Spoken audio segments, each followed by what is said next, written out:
ధర పలకదు అని చెప్పేసి షాపుల ముందు రైస్ మిల్లుల ముందు కూడా బోర్డు పెట్టించాడు ఆయన.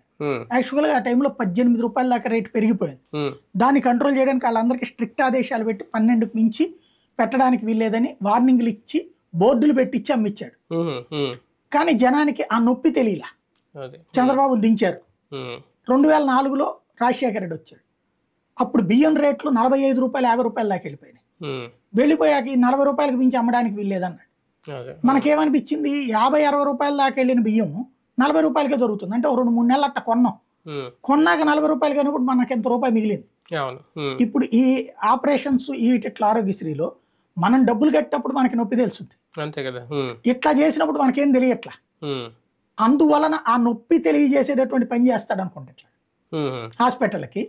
వాస్తవంగా అయితే అందరూ ఒక హాస్పిటల్కి వెళ్ళరు కదా. ఇప్పుడు దానికి మళ్ళీ బ్రోకర్లు వ్యవహారం చాలా చచ్చుద్ది.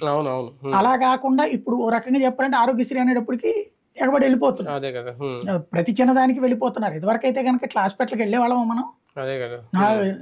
నాకు ఎపెండిసైటిస్ వస్తే 2-3 ఏళ్ళు పట్టింది నేను హాస్పిటల్కి వెళ్ళడానికి. అయితే అప్పటిదాకా బతుకుంటారా అంటే కడుపు నొప్పి తెలియదు. అందుకే చివరికి వెళ్ళేటప్పటికి నీకు ఇంకా నెల రోజుల్లో ఆపరేషన్ చేయకపోతే పోతావు. నెల రోజులు అది ఇమీడియట్ గా చేయాలన్నారు. అది మామూలుగా సన్నటి తీగలాగా ఉంటది, ఎంట్రుకలాగా. అది కాస్త బొటనేలంత లావైంది ఉండుకోమని. అది అంటే 2 ఏళ్ల ముందు నుంచి కడుపు నొప్పి వస్తుంది కానీ మనకి తెలిసేది కాదు.